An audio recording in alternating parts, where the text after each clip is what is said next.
Adventure 7 in the Return of Sherlock Holmes by Sir Arthur Conan Doyle. Adventure 7. The Adventure of Charles Augustus Milverton. It is years since the incidents of which I speak took place, and yet it is with diffidence that I allude to them. For a long time, even with the utmost discretion and reticence, it would have been impossible to make the facts public, but now the principal person concerned is beyond the reach of human law, and with due suppression the story may be told in such fashion as to injure no one. It records an absolutely unique experience in the career both of Mr. Sherlock Holmes and of myself. The reader will excuse me if I conceal the date or any other fact by which he might trace the actual occurrence. We had been out for one of our evening rambles, Holmes and I, and had returned about 6 o'clock on a cold, frosty winter's evening. As Holmes turned up the lamp, the light fell upon a card on the table. He glanced at it, and then, with an ejaculation of disgust, threw it on the floor. I picked it up and read, "Charles Augustus Milverton, Appledore Towers, Hampstead, Agent." "Who is he?" I asked.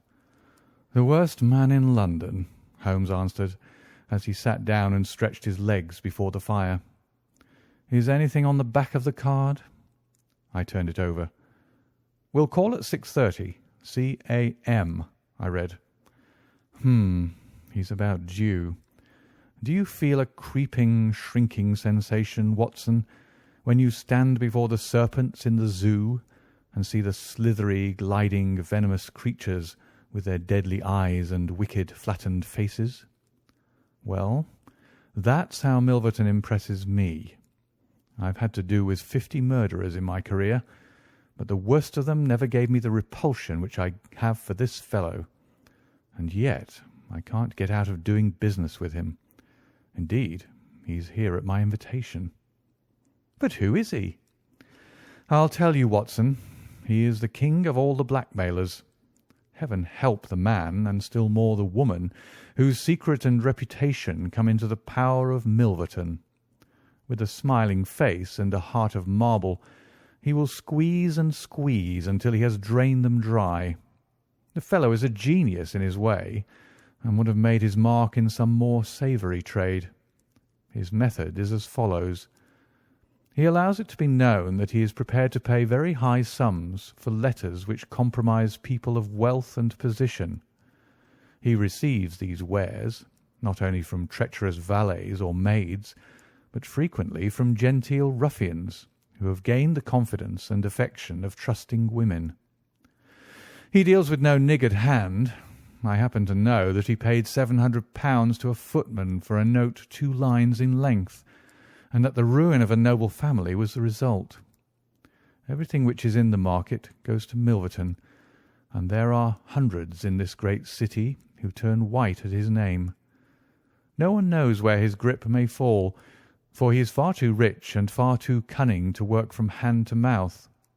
He will hold a card back for years in order to play it at the moment when the stake is best worth winning.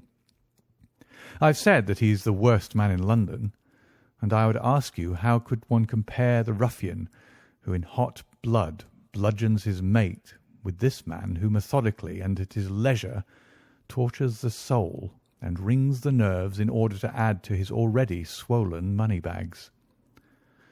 I had seldom heard my friend speak with such intensity of feeling. "But surely," said I, "the fellow must be within the grasp of the law." "Technically, no doubt, but practically not. What would it profit a woman, for example, to get him a few months' imprisonment if her own ruin must immediately follow? His victims dare not hit back. If ever he blackmailed an innocent person, then indeed we should have him. But he is as cunning as the evil one.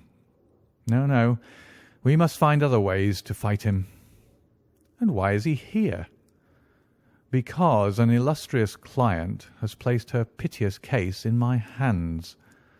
It is the Lady Eva Blackwell, the most beautiful debutante of last season. She's to be married in a fortnight to the Earl of Dovercourt. This fiend has several imprudent letters. Imprudent, Watson, nothing worse, which were written to an impecunious young squire in the country.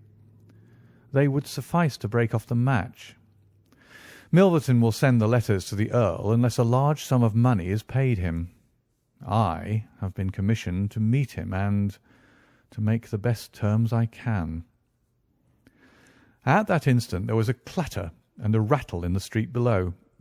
Looking down, I saw a stately carriage and pair, the brilliant lamps gleaming on the glossy haunches of the noble chestnuts.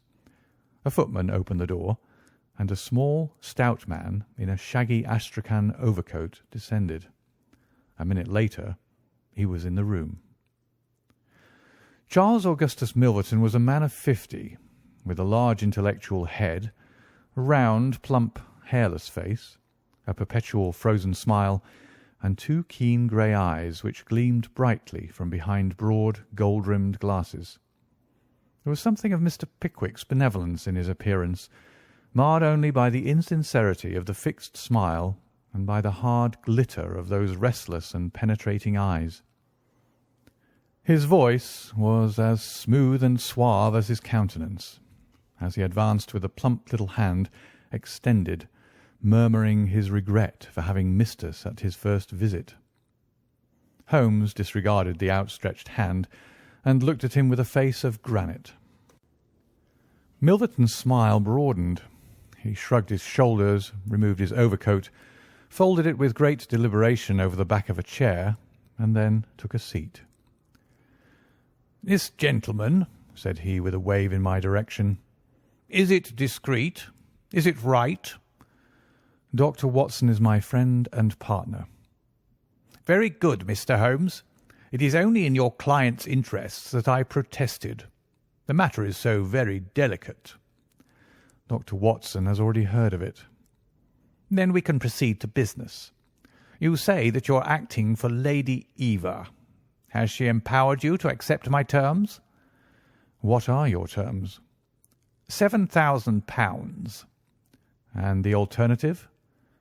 "My dear sir, it is painful for me to discuss it, but if the money is not paid on the 14th, there certainly will be no marriage on the 18th.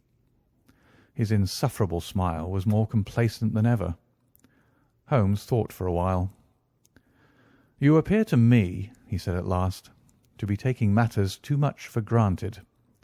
I am, of course, familiar with the contents of these letters.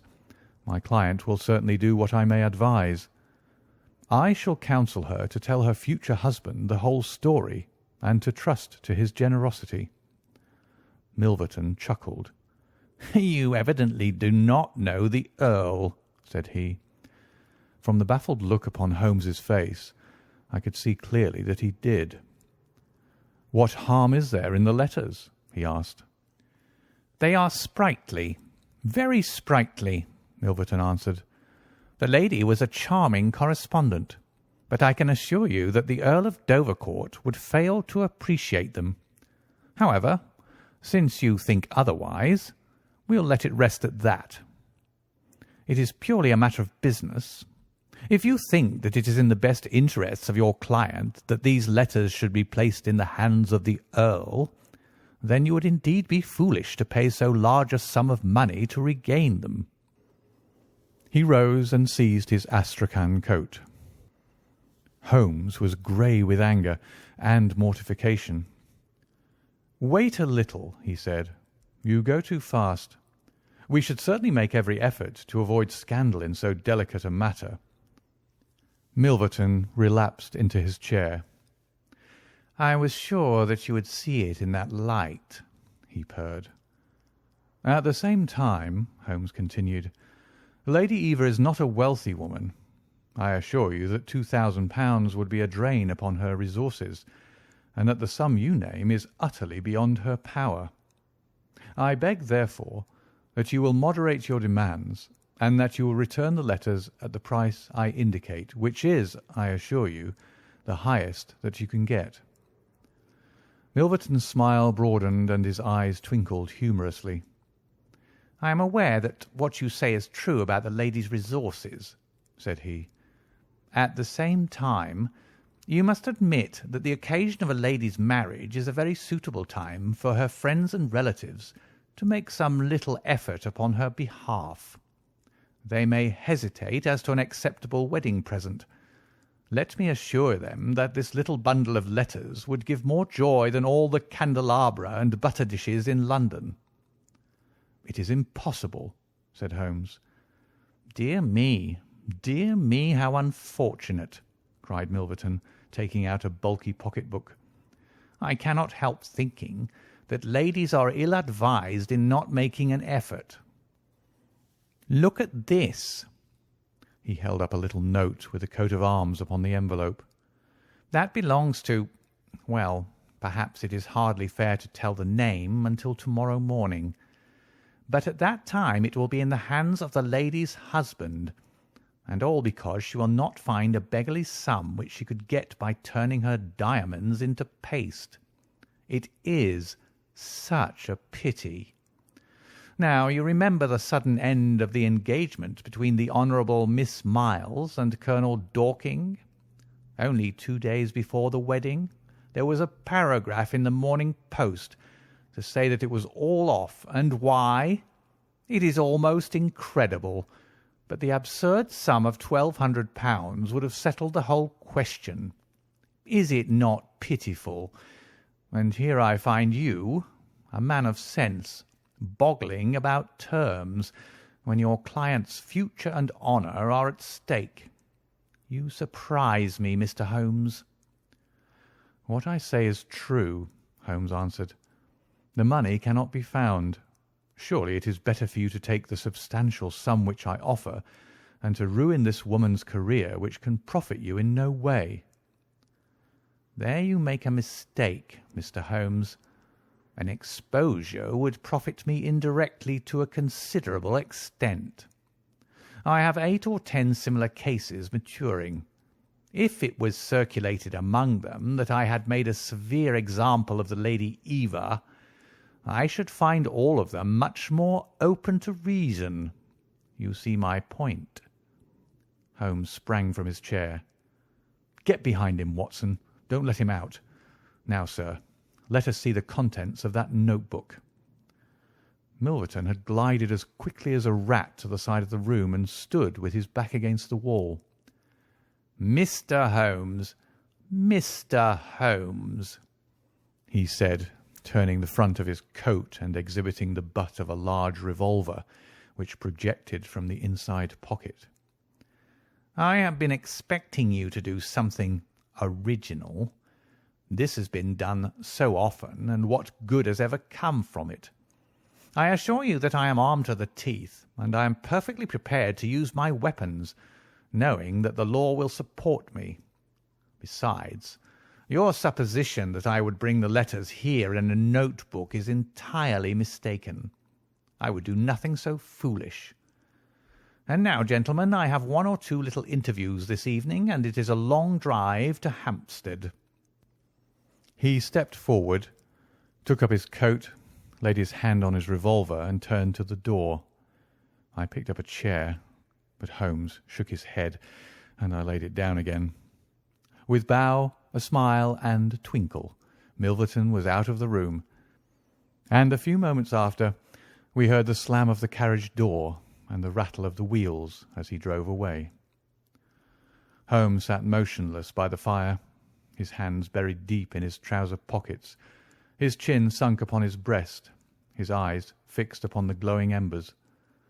For half an hour he was silent and still. Then, with the gesture of a man who has taken his decision, he sprang to his feet and passed into his bedroom. A little later, a rakish young workman with a goatee beard and a swagger lit his clay pipe at the lamp before descending into the street. "I'll be back some time, Watson," said he, and vanished into the night. I understood that he had opened his campaign against Charles Augustus Milverton, but I little dreamed the strange shape which that campaign was destined to take. For some days Holmes came and went at all hours in this attire, but beyond the remark that his time was spent at Hampstead, and that it was not wasted, I knew nothing of what he was doing. At last, however, on a wild, tempestuous evening, when the wind screamed and rattled against the windows, he returned from his last expedition, and, having removed his disguise, he sat before the fire and laughed heartily in his silent, inward fashion. "You would not call me a marrying man, Watson?" "No, indeed." "You will be interested to hear that I am engaged." "My dear fellow, I to Milverton's housemaid." "Good heavens, Holmes!" "I wanted information, Watson." "Surely you've gone too far." "It was a most necessary step. I am a plumber with a rising business, Escott by name. I have walked out with her each evening, and I have talked with her. Good heavens, those talks! However, I have got all I wanted. I know Milverton's house as I know the palm of my hand." "But the girl, Holmes?" He shrugged his shoulders. "You can't help it, my dear Watson. You must play your cards as best you can when such a stake is on the table. However, I rejoice to say that I have a hated rival who will certainly cut me out the instant that my back is turned. What a splendid night it is!" "You like this weather?" "It suits my purpose, Watson. I mean to burgle Milverton's house to-night." I had a catching of the breath, and my skin went cold at the words, which were slowly uttered in a tone of concentrated resolution. As a flash of lightning in the night shows up in an instant every detail of a wild landscape, so at one glance I seemed to see every possible result of such an action. The detection, the capture, the honoured career ending in irreparable failure and disgrace, my friend himself lying at the mercy of the odious Milverton. "For heaven's sake, Holmes, think what you're doing," I cried. "My dear fellow, I have given it every consideration. I am never precipitate in my actions, nor would I adopt so energetic and, indeed, so dangerous a course if any other were possible. Let us look at the matter clearly and fairly. I suppose that you will admit that the action is morally justifiable, though technically criminal. To burgle his house is no more than to forcibly take his pocket-book, an action in which you were prepared to aid me." I turned it over in my mind. "Yes," I said, "it is morally justifiable, so long as our object is to take no articles save those which are used for an illegal purpose." "Exactly. Since it is morally justifiable, I have only to consider the question of personal risk. Surely a gentleman should not lay much stress upon this, when a lady is in most desperate need of his help." "You will be in such a false position." "Well, that is part of the risk. There is no other possible way of regaining those letters. The unfortunate lady has not the money, and there are none of her people in whom she could confide. To-morrow is the last day of grace, and unless we can get the letters to-night, this villain will be as good as his word and will bring about her ruin. I must therefore abandon my client to her fate, or I must play this last card. Between ourselves, Watson, it's a sporting duel between this fellow Milverton and me. He had, as you saw, the best of the first exchanges, but my self-respect and my reputation are concerned to fight it to a finish." "Well, I don't like it, but I suppose it must be," said I. "When do we start?" "You are not coming." "Then you're not going," said I. "I give you my word of honour, and I never broke it in my life, that I will take a cab straight to the police station and give you away unless you let me share this adventure with you." "You can't help me." "How do you know that?" "You can't tell what may happen. Anyway, my resolution is taken. Other people besides you have self-respect and even reputations." Holmes had looked annoyed, but his brow cleared, and he clapped me on the shoulder. "Well, well, my dear fellow, be it so. We have shared this same room for some years, and it would be amusing if we ended by sharing the same cell. You know, Watson, I don't mind confessing to you that I have always had an idea that I would have made a highly efficient criminal. This is the chance of my lifetime in that direction. See here." He took a neat little leather case out of a drawer, and opening it, he exhibited a number of shining instruments. "This is a first-class, up-to-date burgling kit, with nickel-plated jemmy, diamond-tipped glass cutter, adaptable keys, and every modern improvement which the march of civilization demands. Here, too, is my dark lantern. Everything is in order. Have you a pair of silent shoes?" "I have rubber-soled tennis shoes." "Excellent. And a mask?" "I can make a couple out of black silk." "I can see that you have a strong natural turn for this sort of thing." "Very good. Do you make the masks? We shall have some cold supper before we start. It is now 9:30. At 11 we shall drive as far as Church Row. It is a quarter of an hour's walk from there to Appledore Towers. We shall be at work before midnight. Milverton is a heavy sleeper, and retires punctually at 10:30. With any luck we should be back here by 2 with the Lady Eva's letters in my pocket. Holmes and I put on our dress clothes so that we might appear to be two theatre-goers homeward bound. In Oxford Street we picked up a hansom and drove to an address in Hampstead. Here we paid off our cab, and with our greatcoats buttoned up, for it was bitterly cold, and the wind seemed to blow through us, we walked along the edge of the heath. "It's a business that needs delicate treatment," said Holmes. "These documents are contained in a safe in the fellow's study, and the study is the anteroom of his bedchamber. On the other hand, like all these stout little men who do themselves well, he is a plethoric sleeper. Agatha, that's my fiancée, says it is a joke in the servants' hall that it's impossible to wake the master. He has a secretary who is devoted to his interests and never budges from the study all day. That's why we're going at night. Then he has a beast of a dog which roams the garden.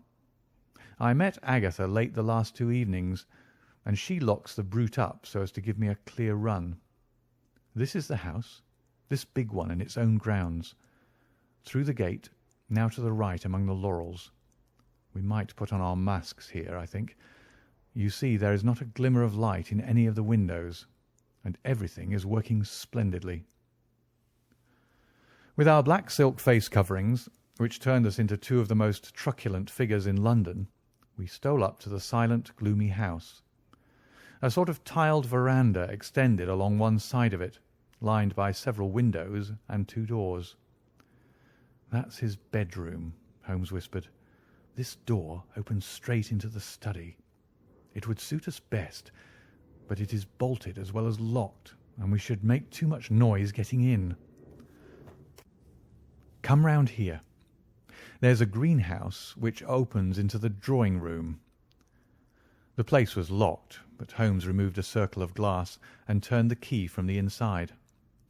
An instant afterwards he had closed the door behind us, and we had become felons in the eyes of the law.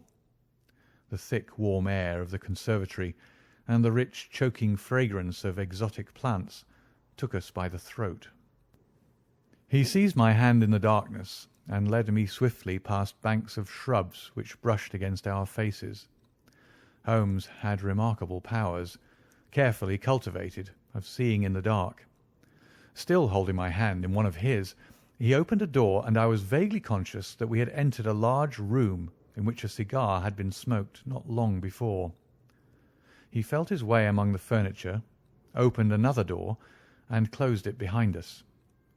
Putting out my hand, I felt several coats hanging from the wall, and I understood that I was in a passage. We passed along it, and Holmes very gently opened a door upon the right-hand side. Something rushed out at us, and my heart sprang into my mouth, but I could have laughed when I realized that it was the cat. A fire was burning in this new room, and again the air was heavy with tobacco smoke.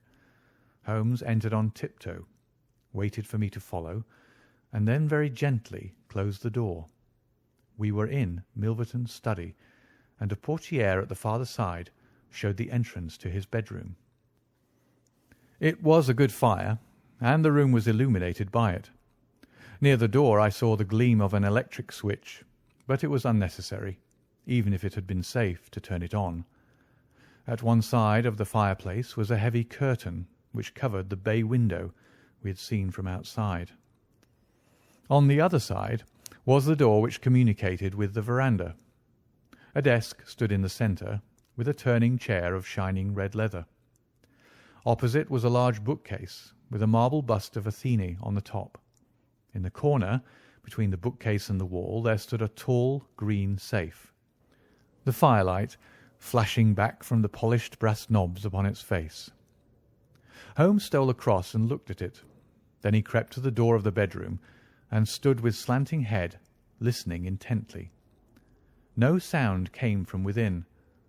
Meanwhile it had struck me that it would be wise to secure our retreat through the outer door, so I examined it. To my amazement, it was neither locked nor bolted. I touched Holmes on the arm, and he turned his masked face in that direction.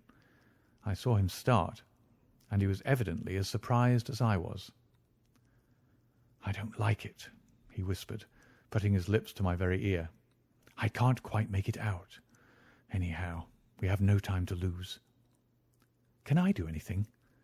"Yes, stand by the door. If you hear anyone come, bolt it on the inside, and we can get away as we came. If they come the other way, we can get through the door if our job is done, or hide behind these window curtains if it is not. Do you understand?" I nodded and stood by the door. My first feeling of fear had passed away, and I thrilled now with a keener zest than I had ever enjoyed when we were the defenders of the law instead of its defiers. The high object of our mission, the consciousness that it was unselfish and chivalrous, the villainous character of our opponent, all added to the sporting interest of the adventure. Far from feeling guilty, I rejoiced and exulted in our dangers. With a glow of admiration I watched Holmes unrolling his case of instruments and choosing his tool with the calm, scientific accuracy of a surgeon who performs a delicate operation. I knew that the opening of safes was a particular hobby with him, and I understood the joy which it gave him to be confronted with this green and gold monster, the dragon which held in its maw the reputations of many fair ladies. Turning up the cuffs of his dress coat, he had placed his overcoat on a chair. Holmes laid out 2 drills, a jemmy, and several skeleton keys. I stood at the centre door with my eyes glancing at each of the others, ready for any emergency, though, indeed, my plans were somewhat vague as to what I should do if we were interrupted. For half an hour Holmes worked with concentrated energy, laying down one tool, picking up another, handling each with the strength and delicacy of the trained mechanic. Finally, I heard a click. The broad green door swung open, and inside I had a glimpse of a number of paper packets, each tied, sealed, and inscribed. Holmes picked one out, but it was as hard to read by the flickering fire, and he drew out his little dark lantern, for it was too dangerous, with Milverton in the next room, to switch on the electric light. Suddenly I saw him halt, listen intently, and then in an instant he had swung the door of the safe to, picked up his coat, stuffed his tools into the pockets, and darted behind the window curtain, motioning me to do the same. It was only when I had joined him there that I heard what had alarmed his quicker senses. There was a noise somewhere within the house. A door slammed in the distance. Then a confused, dull murmur broke itself into the measured thud of heavy footsteps rapidly approaching. They were in the passage outside the room. They paused at the door. The door opened. There was a sharp snick as the electric light was turned on. The door closed once more, and the pungent reek of a strong cigar was borne to our nostrils. Then the footsteps continued backward, within a few yards of us. Finally there was a creak from a chair, and the footsteps ceased. Then a key clicked in a lock, and I heard the rustle of papers. So far I had not dared to look out, but now I gently parted the division of the curtains in front of me and peeped through. From the pressure of Holmes's shoulder against mine, I knew that he was sharing my observations. right in front of us, and almost within our reach, was the broad, rounded back of Milverton. It was evident that we had entirely miscalculated his movements, that he'd never been to his bedroom, but that he'd been sitting up in some smoking or billiard room in the farther wing of the house, the windows of which we had not seen. His broad grizzled head, with its shining patch of baldness, was in the immediate foreground of our vision. He was leaning far back in the red leather chair, his legs outstretched, a long black cigar projecting at an angle from his mouth. He wore a semi-military smoking jacket, claret-coloured with a black velvet collar. In his hand he held a long legal document, which he was reading in an indolent fashion, blowing rings of tobacco smoke from his lips as he did so. There was no promise of a speedy departure in his composed bearing and his comfortable attitude. I felt Holmes's hand steal into mine and give me a reassuring shake, as if to say that the situation was within his powers and that he was easy in his mind. I was not so sure that he'd seen what was only too obvious from my position, that the door of the safe was imperfectly closed, and that Milverton might at any moment observe it. In my own mind, I had determined that if I was sure, from the rigidity of his gaze, that it had caught his eye, I would at once spring out, throw my greatcoat over his head, pinion him, and leave the rest to Holmes. But Milverton never looked up. He was languidly interested by the papers in his hand, and page after page was turned as he followed the argument of the lawyer. At least, I thought, when he's finished the document and the cigar, he will go to his room. But before he had reached the end of either, there came a remarkable development which turned our thoughts into quite another channel. Several times I had observed that Milverton looked at his watch, and once he had risen and sat down again with a gesture of impatience. The idea, however, that he might have an appointment at so strange an hour never occurred to me until a faint sound reached my ears from the veranda outside. Milverton dropped his papers and sat rigid in his chair. The sound was repeated, and then there came a gentle tap at the door. Milverton rose and opened it. "Well," said he curtly, "you're nearly half an hour late." So this was the explanation of the unlocked door and of the nocturnal vigil of Milverton. There was the gentle rustle of a woman's dress. I had closed the slit between the curtains, as Milverton's face had turned in our direction, but now I ventured very carefully to open it once more. He had resumed his seat, the cigar still projecting at an insolent angle from the corner of his mouth. In front of him, in the full glare of the electric light, there stood a tall, slim, dark woman, a veil over her face, a mantle drawn round her chin. Her breath came quick and fast, and every inch of the lithe figure was quivering with strong emotion. "Well," said Milverton, "you made me lose a good night's rest, my dear. I hope you'll prove worth it. You couldn't come any other time, eh?" The woman shook her head. "Well, if you couldn't, you couldn't. If the Countess is a hard mistress, you have your chance to get level with her now. Bless the girl. What are you shivering about? That's right, pull yourself together. Now, let's get down to business." He took a notebook from the drawer of his desk. "You say that you have 5 letters which compromise the Countess d'Albert. You want to sell them? I want to buy them. So far, so good. It only remains to fix a price. I should want to inspect the letters, of course. If they're really good specimens. Great heavens! Is it you?" The woman, without a word, had raised her veil and dropped the mantle from her chin. It was a dark, handsome, clear-cut face which confronted Milverton.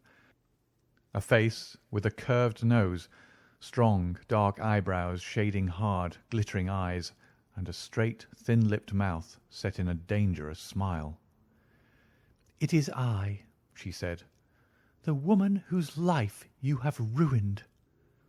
Milverton laughed, but fear vibrated in his voice. "You were so very obstinate," said he. "Why did you drive me to such extremities? I assure you I wouldn't hurt a fly of my own accord. But every man has his business, and what was I to do? I put the price well within your means. You would not pay." "So you sent the letters to my husband, and he, the noblest gentleman that ever lived, a man whose boots I was never worthy to lace, he broke his gallant heart and died. You remember that last night when I came through that door, I begged and prayed you for mercy, and you laughed in my face as you are trying to laugh now, only your coward heart can't keep your lips from twitching.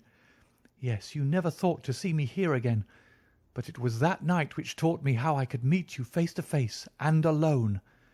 Well, Charles Milverton, what have you to say?"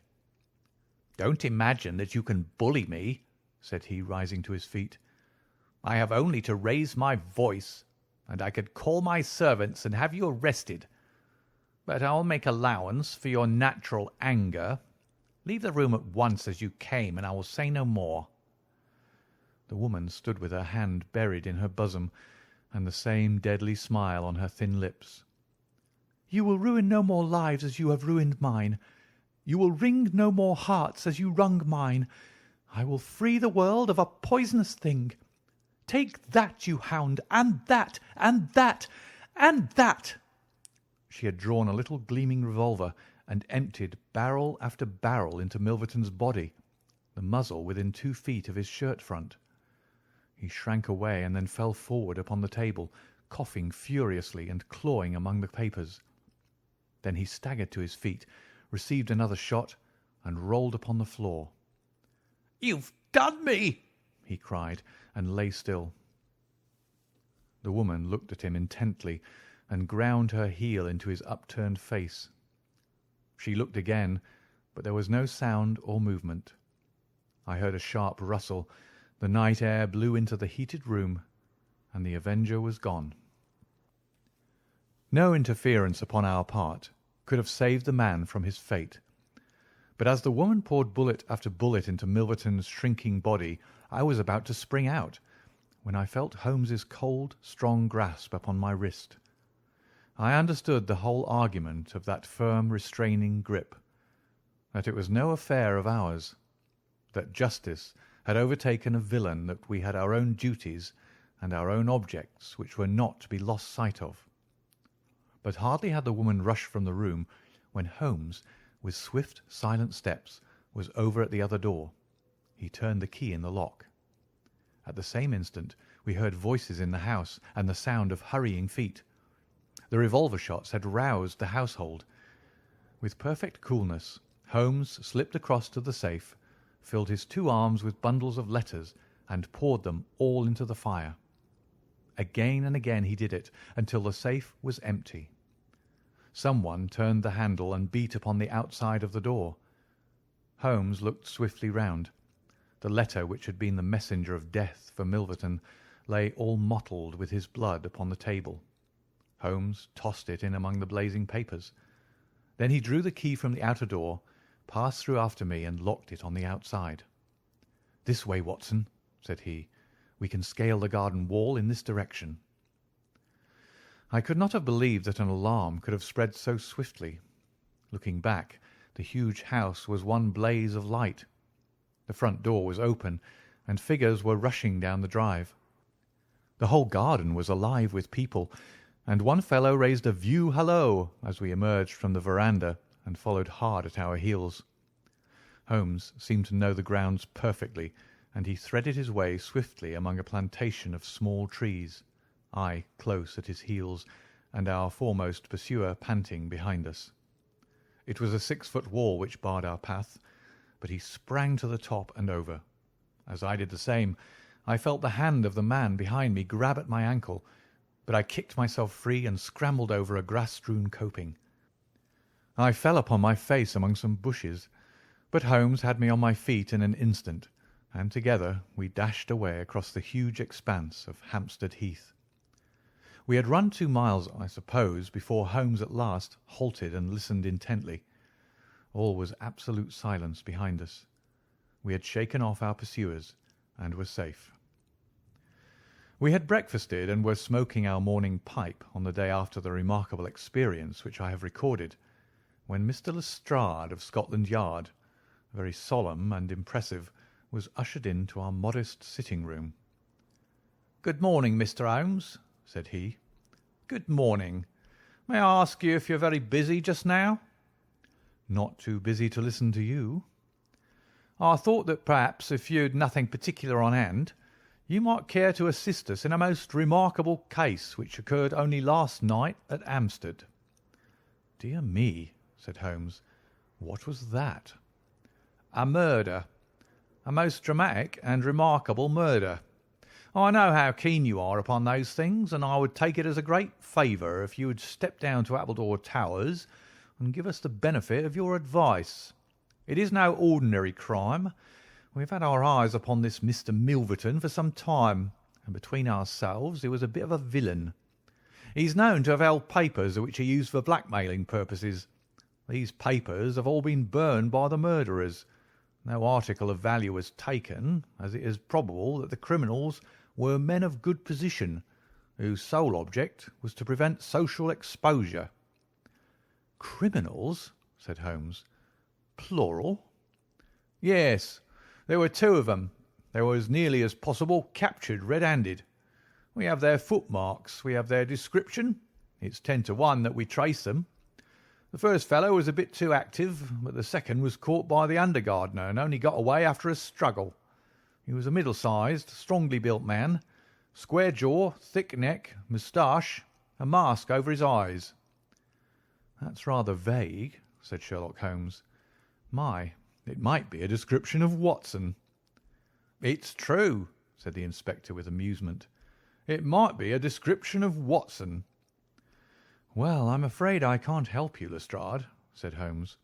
"The fact is that I knew this fellow Milverton, that I considered him one of the most dangerous men in London, and that I think there are certain crimes which the law cannot touch, and which, therefore, to some extent, justify private revenge. No, it's no use arguing. I've made up my mind. My sympathies are with the criminals rather than with the victim, and I will not handle this case." Holmes had not said one word to me about the tragedy which we had witnessed, but I observed all the morning that he was in the most thoughtful mood, and he gave me the impression from his vacant eyes and his abstracted manner of a man who is striving to recall something to his memory. We were in the middle of our lunch when he suddenly sprang to his feet. "By Jove, Watson, I've got it!" he cried. "Take your hat. Come with me." He hurried at his top speed down Baker Street and along Oxford Street until we had almost reached Regent Circus. Here, on the left hand, there stands a shop window filled with photographs of the celebrities and beauties of the day. Holmes's eyes fixed themselves upon one of them, and following his gaze, I saw the picture of a regal and stately lady in court dress, with a high diamond tiara upon her noble head. I looked at that delicately curved nose, at the marked eyebrows, at the straight mouth, and the strong little chin beneath it. Then I caught my breath as I read the time-honoured title of the great nobleman and statesman whose wife she had been. My eyes met those of Holmes, and he put his finger to his lips as we turned away from the window. End of The Adventure of Charles Augustus Milverton.